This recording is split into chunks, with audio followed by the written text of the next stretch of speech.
Hi, welcome everybody to Dharma Punks Seattle. Good to see you all. We started going through the Brahma Viharas last week, and continuing on with that, we will be covering Mudita, or that's the Pali word. The English translation is appreciative joy or sympathetic joy. This one is, of the four named, maybe the most challenging one to cultivate. Equanimity, I think, can be the most challenging to maintain long term, but to get genuine sympathetic joy can be at times the most challenging for and the most rare. So what is it? There's aspects of it that I will go into just around the benefits of utilizing appreciation in our practice and gratitude, but that's not the direct translation. The direct translation is feeling joy for others. So that's the sympathetic aspect of joy. And why is this important? It's important because what it does is it helps us start taking hacksaws at the self in a big way. So a lot of the stuff that I've talked about in the previous weeks with the impersonal nature of things, this is one of the ways that we can really start to take digs out of the self. Because one of the ways that, it's not in the suttas, it's a later commentary, still extremely old commentary and important, I forget the name of it, but it talks about the divine abodes, and that each one of them have a near and a far enemy. And for appreciative joy, the far enemy, meaning the more obvious one, the opposite would be greed or jealousy. So when we are cultivating appreciative joy or sympathetic joy, what we're doing is we're abandoning jealousy. The near enemy that it speaks of is called, or is exuberance. And mind you, similarly to so many of the other talks, this isn't the jealousy is bad, exuberance is bad, but what it's pointing to is the way that we can mistake something for another. So we might be feeling a lot of excitement for somebody else, but that's not the same thing as appreciative joy. Similarly, other terms that they use for the near enemy is simply ego, in that it's often where we start in with the comparing mind, and where we start in with the measuring of ourselves that hinders our ability to have sympathetic joy for others, to legitimately take joy in other people's successes and triumphs. And for some of us, this is really hard. For some of us, being able to watch other people succeed in certain areas of life can be really heartbreaking and challenging for us, because what does that do? That points to the scarcity It says, what if there's not enough for me? Or why wasn't I good enough to get the job promotion, right? So that's where we're looking at the near, or the near and the far enemies of appreciative joy. And slowly taking the hacksaw at where the self can be born in a moment, right? Rather than just witnessing something that was objectively, if not for our stories and our conditioning, is a good thing, right? Objectively, it's a good thing, but because that person got the promotion, or, you know, that person is dating the cute person. What about me, right? It becomes about us. So, I'll leave the introduction there. And just talking a little bit about the near and far enemy of appreciative joy and how it's operating in your own life. I feel like it's one that can be really, really subtle. I feel like most people don't like to readily admit that we're jealous or that we compare ourselves to people.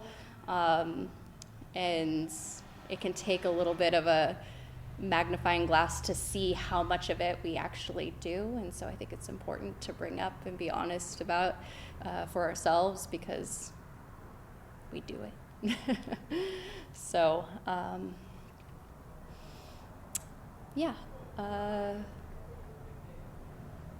we'll leave it there. And then if you're tuning in on the live stream, just go ahead and meditate or journal on the topic.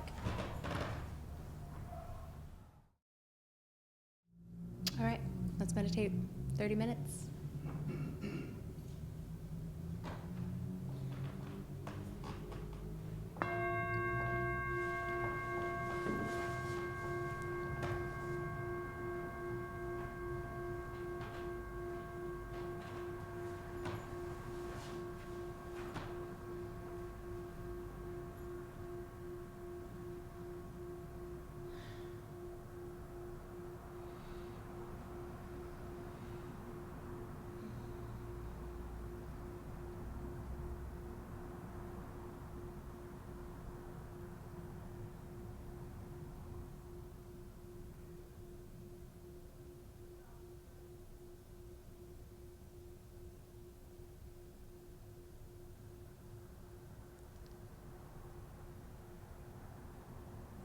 Finding a comfortable way to sit.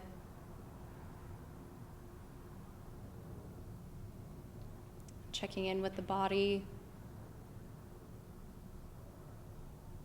for any immediate discomfort. Allowing yourself a moment to adjust.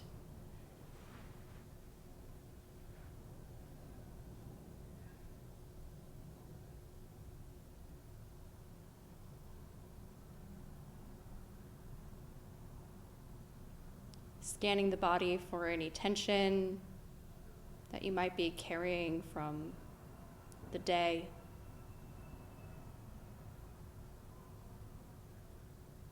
Drawing the lumbar in and softening the belly.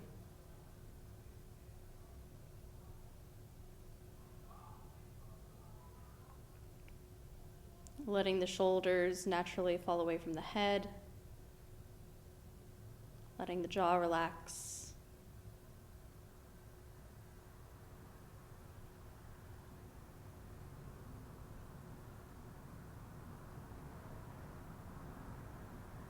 And taking one longer exhale than all the rest.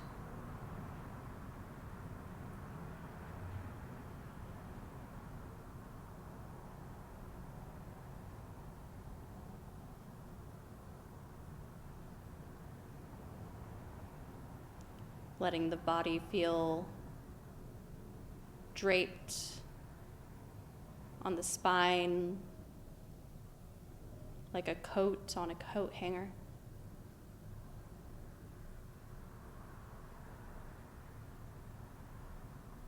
And connecting with the breath.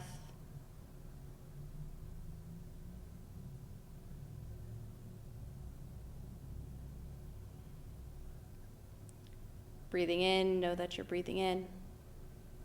Breathing out, know that you're breathing out.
Recollecting the importance of the breath,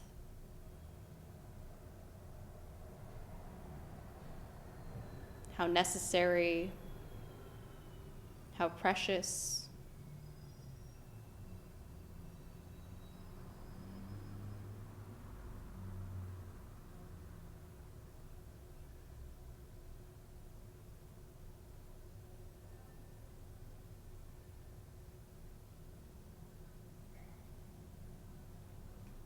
as you're watching the breath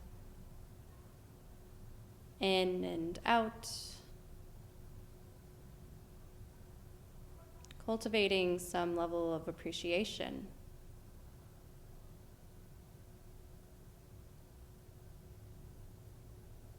for this breath that is just breathing, this body breathing all on its own.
Now begin transitioning to a body scan,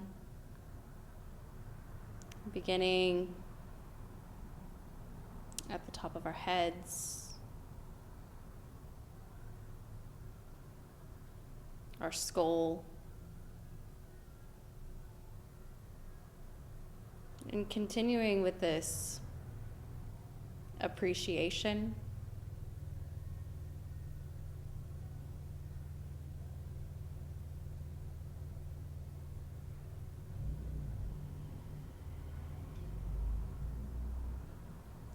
That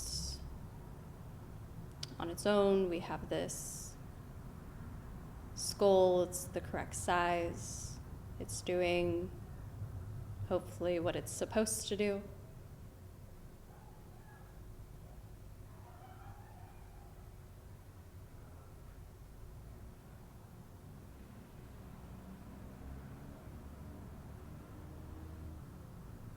Our brains,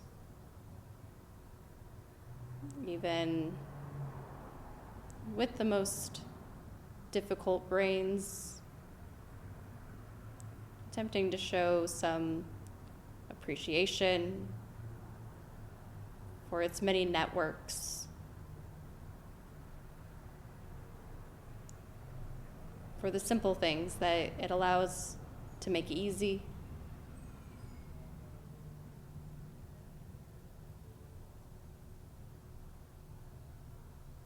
And just thank you. Thank you, brain.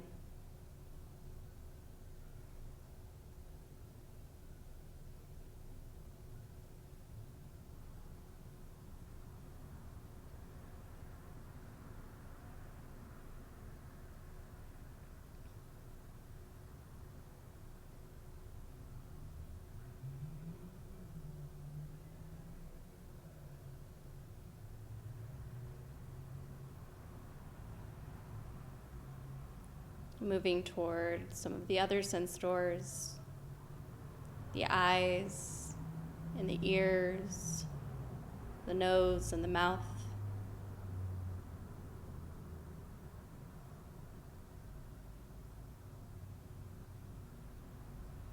Allowing us for some ability to make sense of the world around us.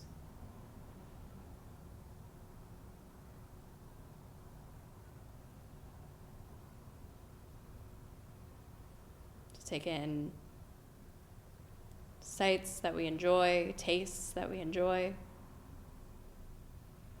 sounds that we enjoy. Thank you.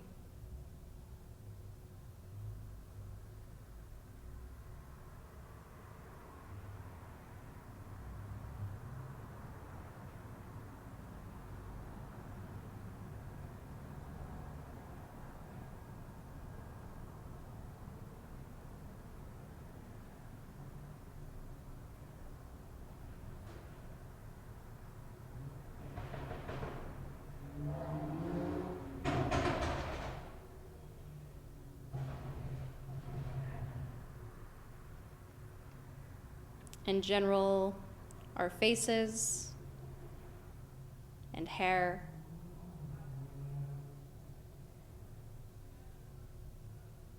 the parts of us that typically other people use to identify, or how we might mostly identify ourselves by.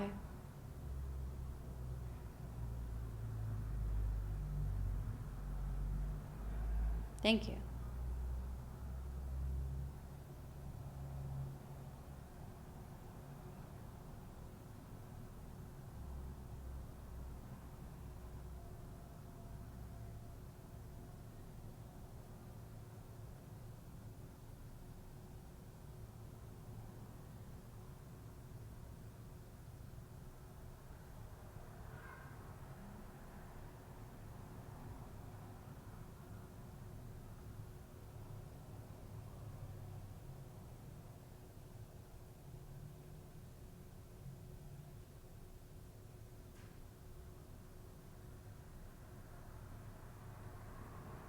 Continuing to scan down to the arms and the hands,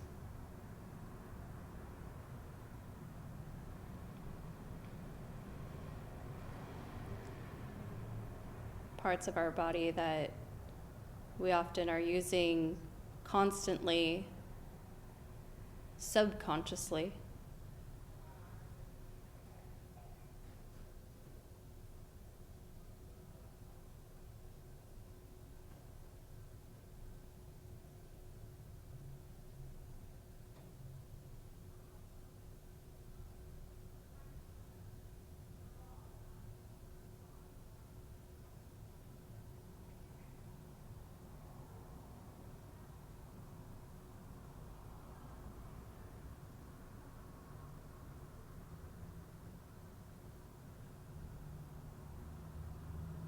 Helping us to get done the things we need to do, our work, our leisure, our creativity.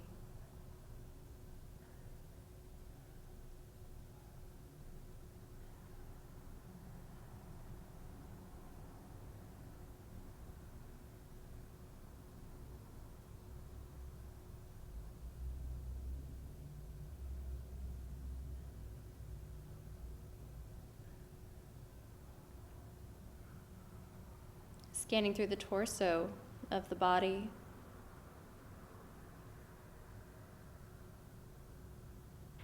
Housing many of our organs.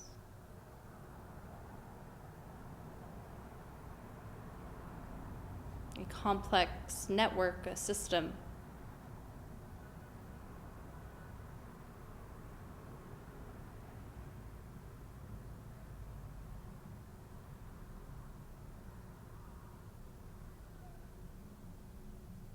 Thank you.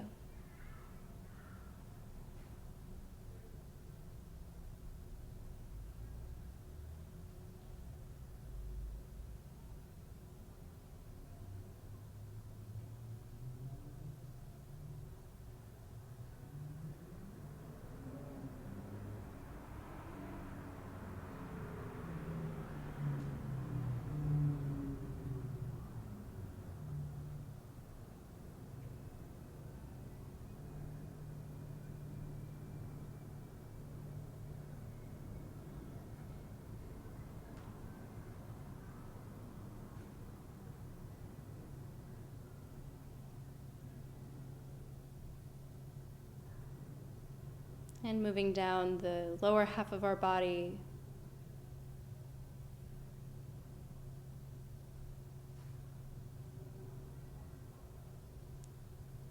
our legs and feet,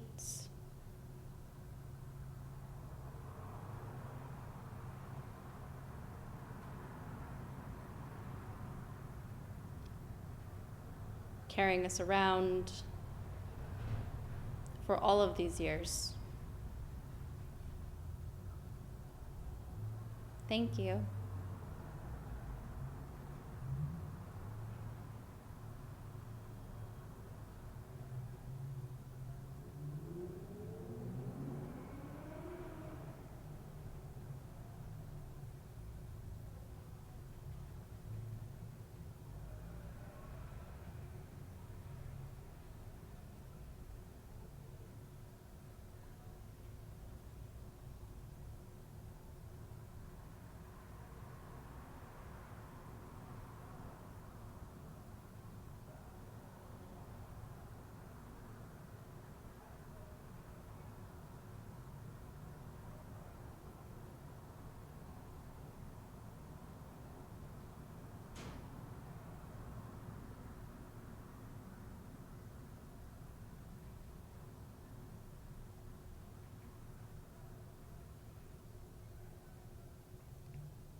And turning the attention to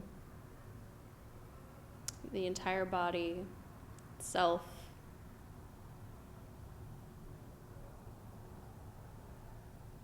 With its skin and skeletal system and nervous system. Even when our bodies aren't cooperative and aren't aging, and are aging, there's so much that it does all on its own. And trying to imagine what it would be like if we had to manage each little thing that it does do for us.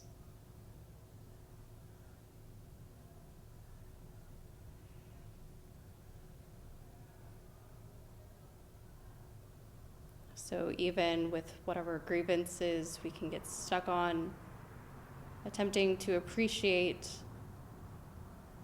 at least the parts that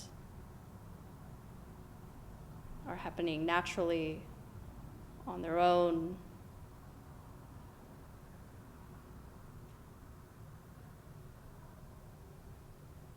Thank you.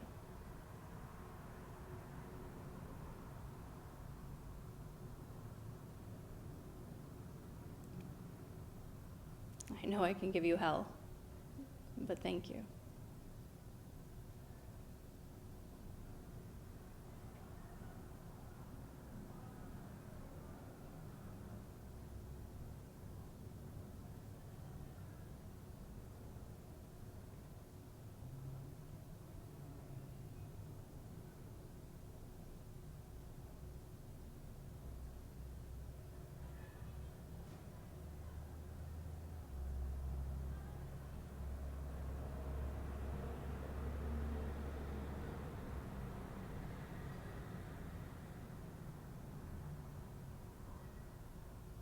And begin noticing what appreciation feels like in the body.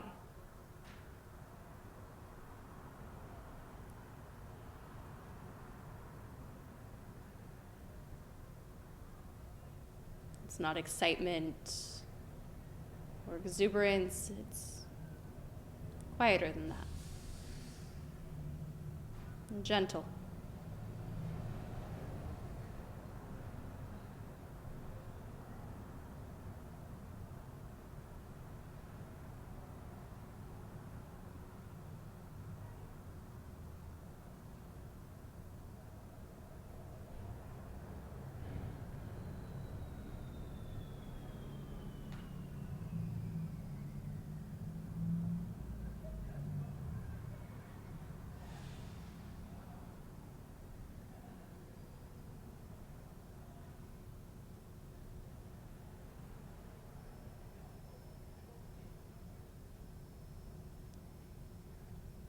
Having some sense of what this appreciation feels like, begins spreading it to the people in this room.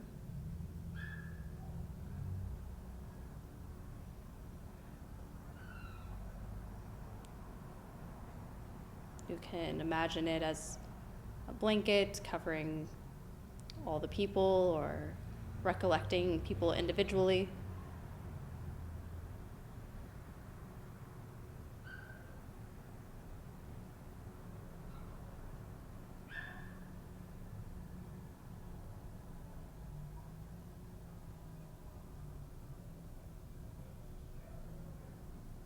And not just appreciating them for them, but the goodness that's in them. Their successes, their good qualities.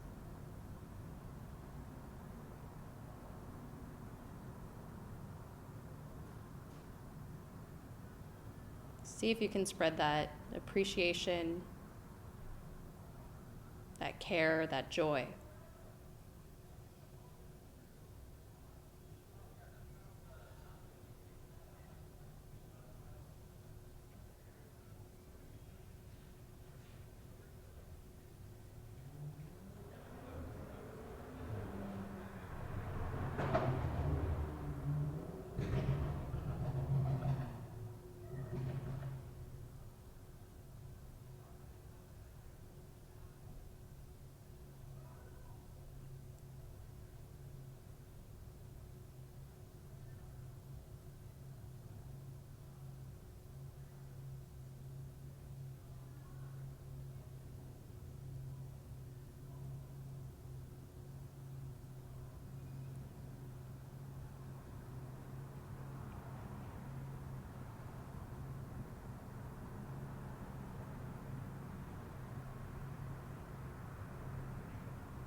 Noticing any resistance.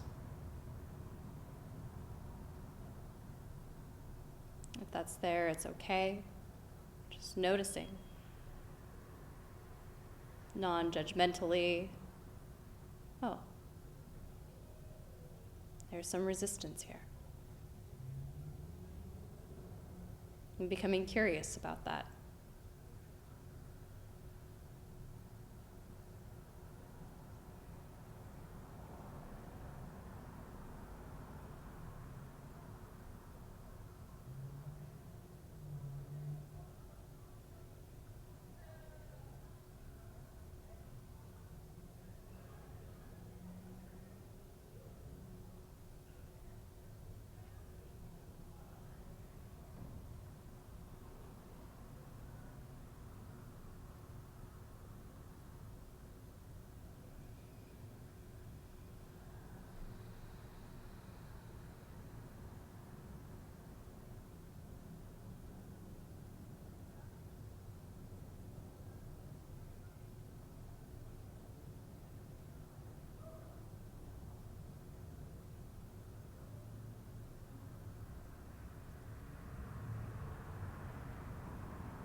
Next, whether you have more of a sphere or you're recollecting people individually, see if you can invite somebody who's been difficult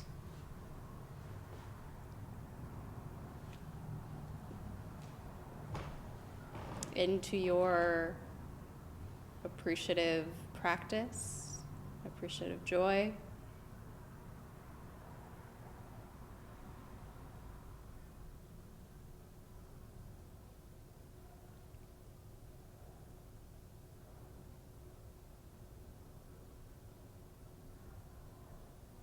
Seeing if you can send them this same quality.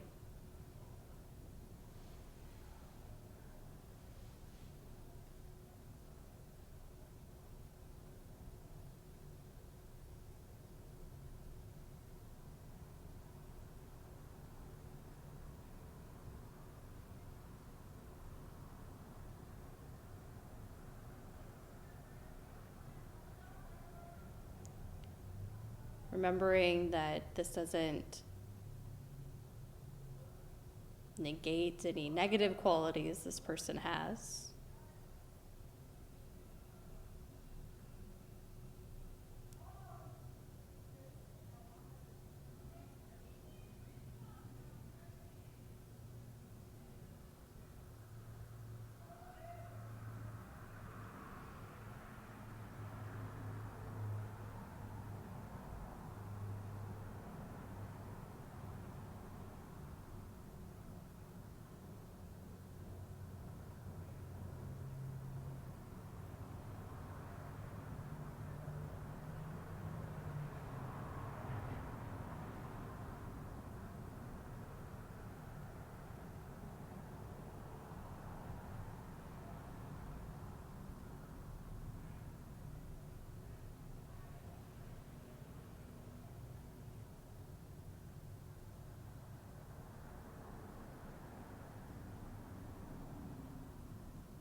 Letting that appreciation lighten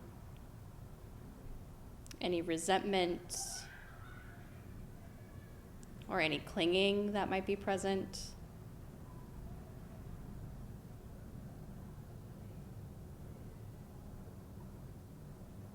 The appreciation does not have its nails out, claws out.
Now, letting go of that difficult person.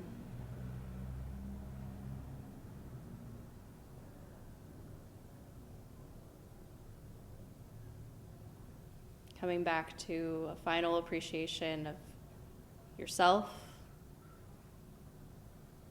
for putting in the effort of trying to see clearly.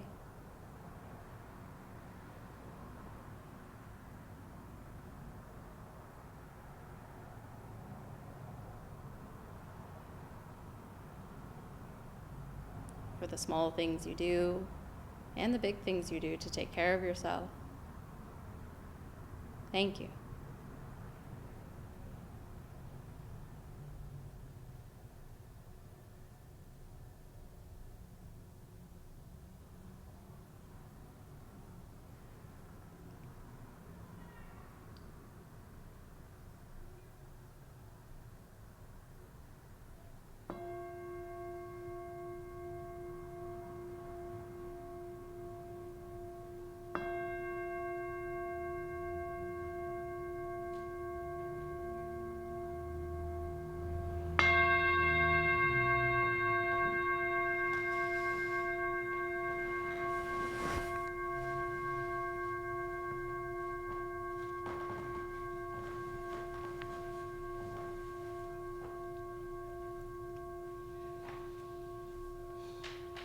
It's hard to appreciate our enemies.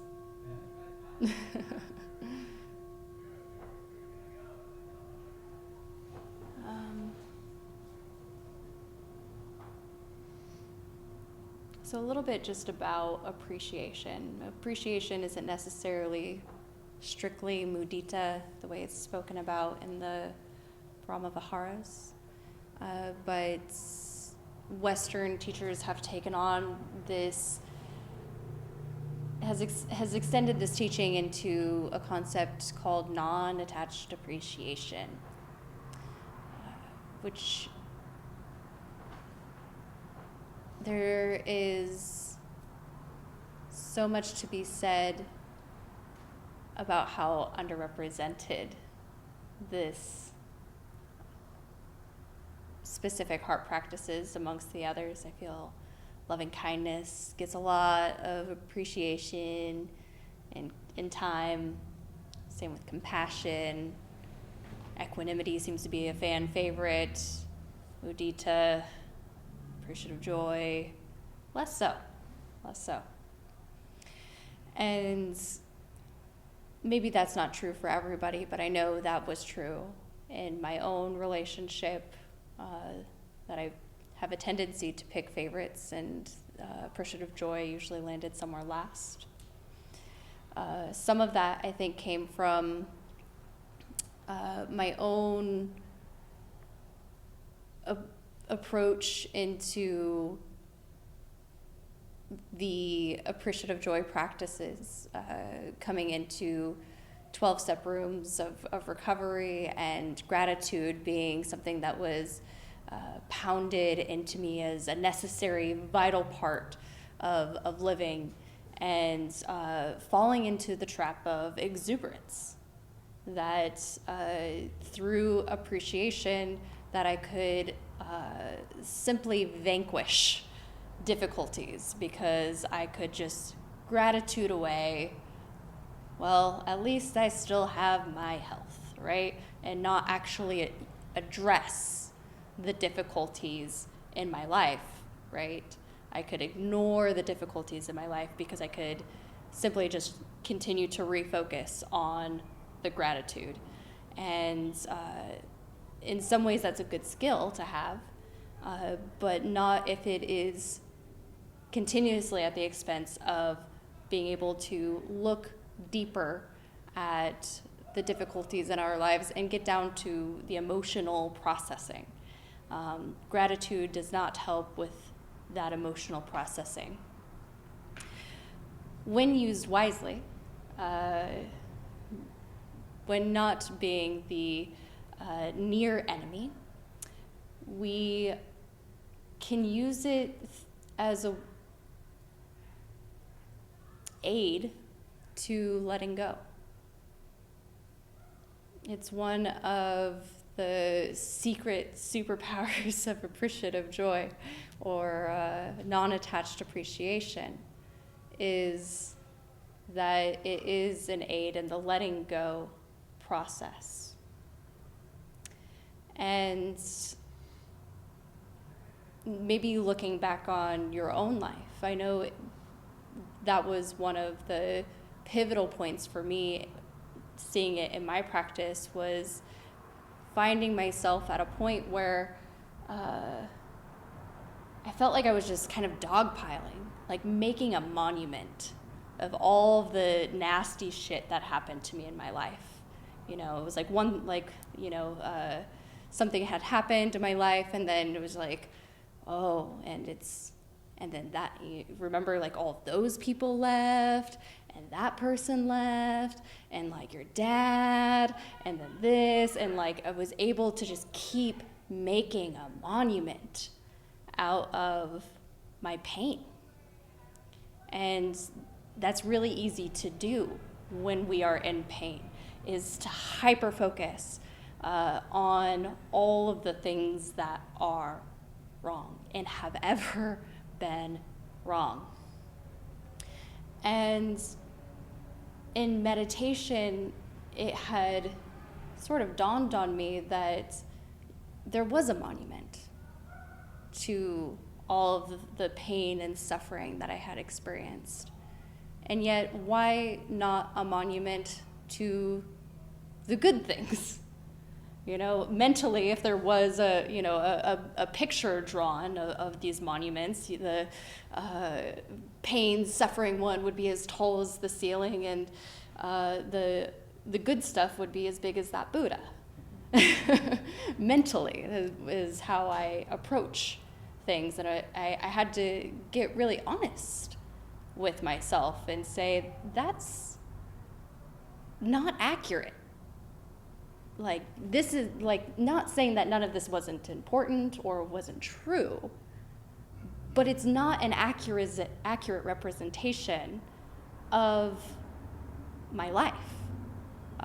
There have been, if I really, really, really take an honest look, and most of the time I just don't want to because I'm attached to this pain and this suffering because it means something and it's me, there's a part of me that feels like if I acknowledge that there was any good, that it like takes something away from the suffering and the pain. And it doesn't. And that was such a powerful moment in my practice, my experience with appreciative joy, was to any time that I feel in that extremely heightened state, to notice, is there a monument? And then to like see if I can pan, because we're like focused in, see if I can pan to the left a little bit, and how is my appreciative monument doing? Is it there? Is it anywhere? Is it in frame? Can we make it in frame? And it regularly helps me have a more objective view. I feel I'm speaking from my own practice a lot because just of how I think important and how powerful of a tool it's been with some of the trauma e-bits specifically. There's something so powerful and rabid and somatic and all-encompassing when we're in those like deep moments of anguish and trauma trigger. And I love it because it doesn't say we ignore. We're not ignoring. Only we're changing the perspective a little bit to something that really is what the Dhamma is all about, right? Dhamma, synonym to reality. We're seeing the reality. Whereas when we're only in that space of being transformed by the trauma, that's a level of delusion. That's not the reality.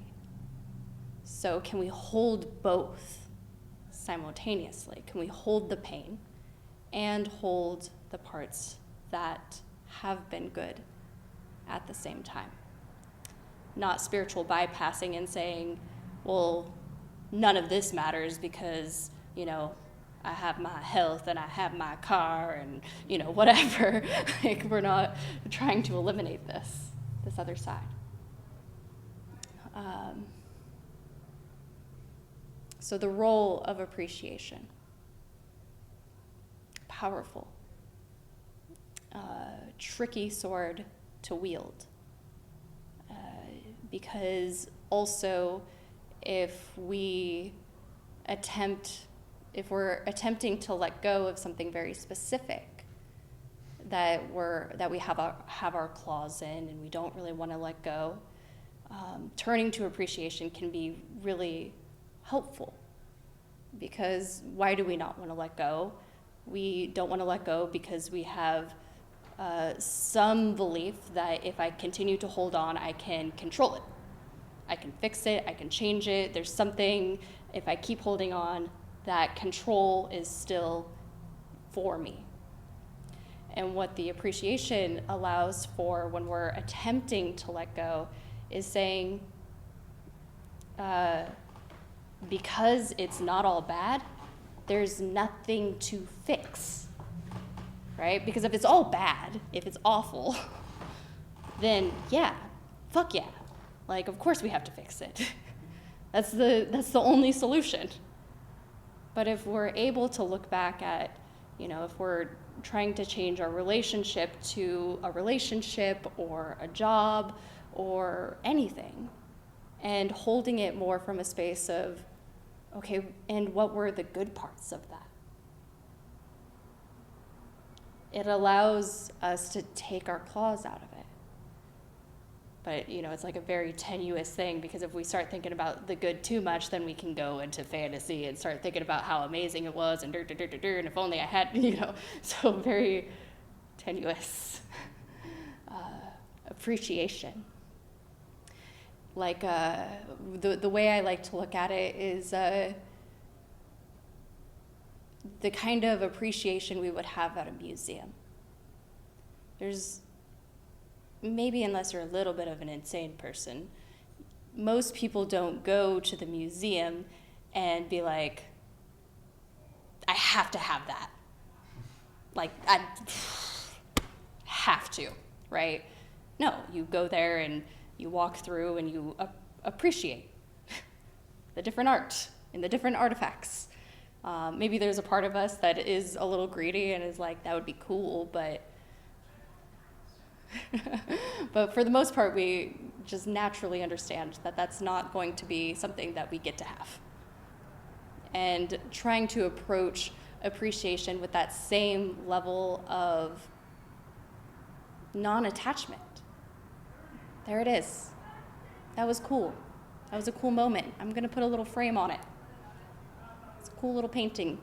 Just put a frame on it and keep moving.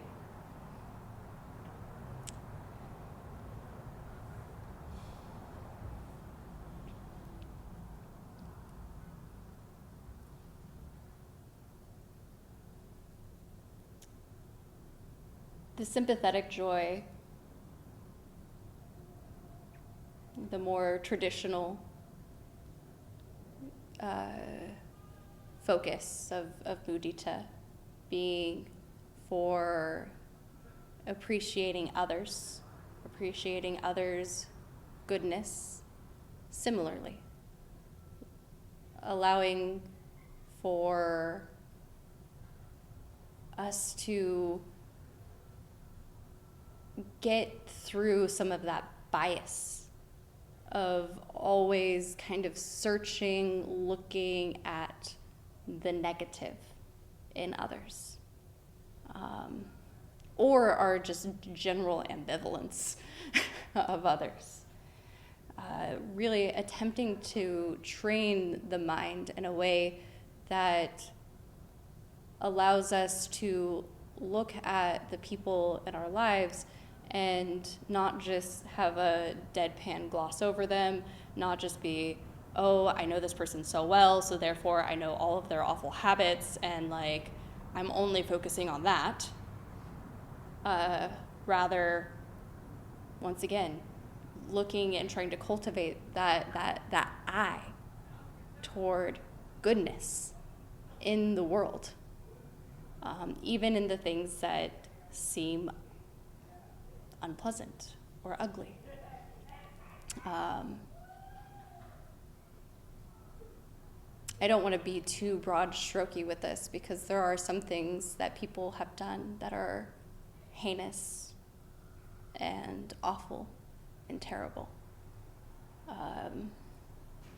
And so I don't want to broad stroke appreciative joy too much in this way. But I'll say for the more standard resentment, I'm sure that being able to have the appreciative joy the sympathetic joy toward people in moments of anger or frustration can help us with resentment. Because what happens when we get into resentment, we kind of get stuck in the spiral of like, and recollecting all of the things that they've ever done. They've always been this way, they will always be this way. Why won't they ever change? And trying to bring some level of focus on the good quality. And this isn't, again, to say that they're all good, but bringing it into reality. That this person can't possibly be all bad in some scenarios, right? Like, we're not talking about like the most heinous situations here. We're just our typical resentments.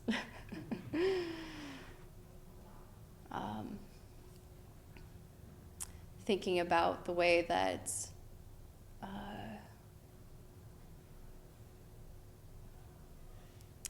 sympathetic joy also helps undermine the comparing mind.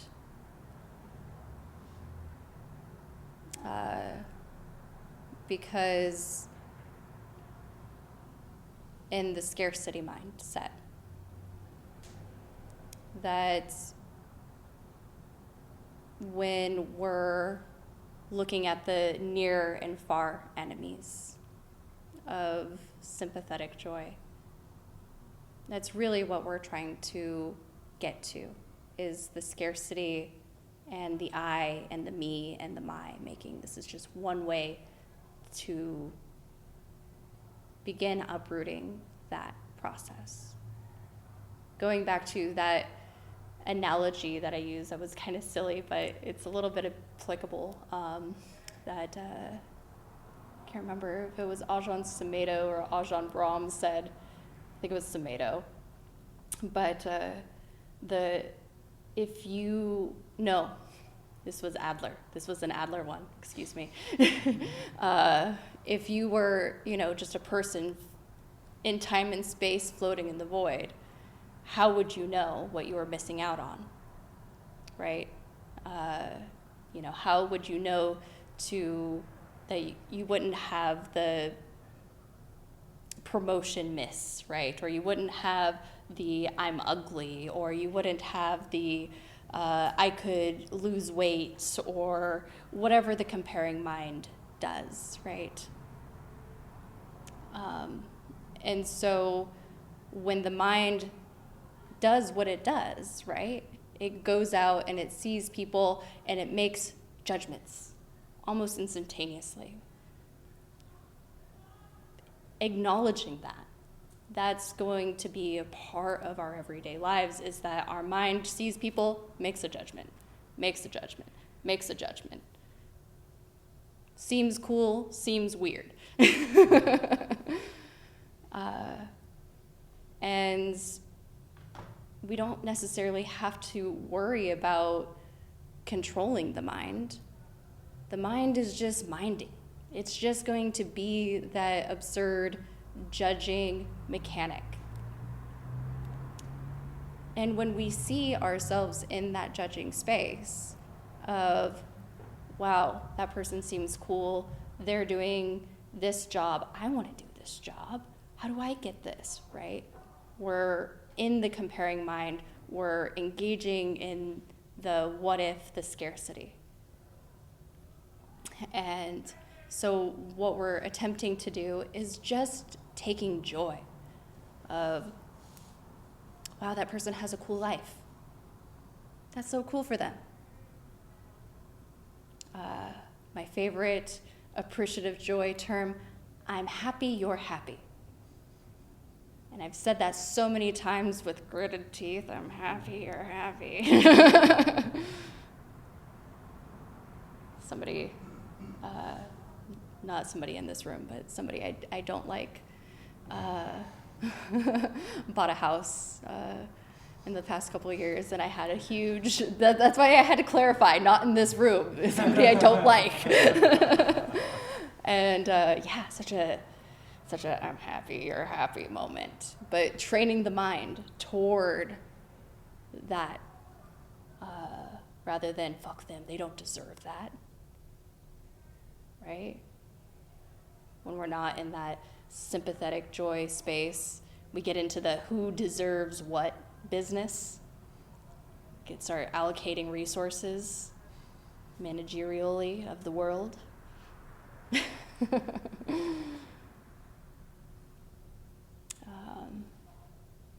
So, yeah, I think that's what I have to say on Mudita, on appreciation, on sympathetic joy, appreciative joy.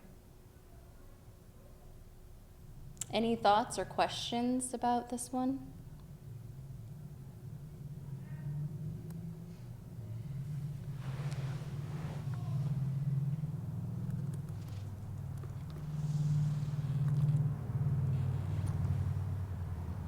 Okay. You're making a face. I only have questions. I'm so tired I cannot. Okay.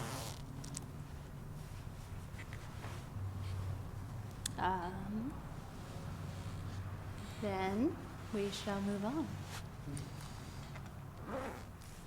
Appreciate you. All right, Donna. We have a $5 to $10 suggested donation. Ultimately, Buddhist teachings are freely offered. So if you don't have it, don't worry about it. If you don't want to, don't worry about it.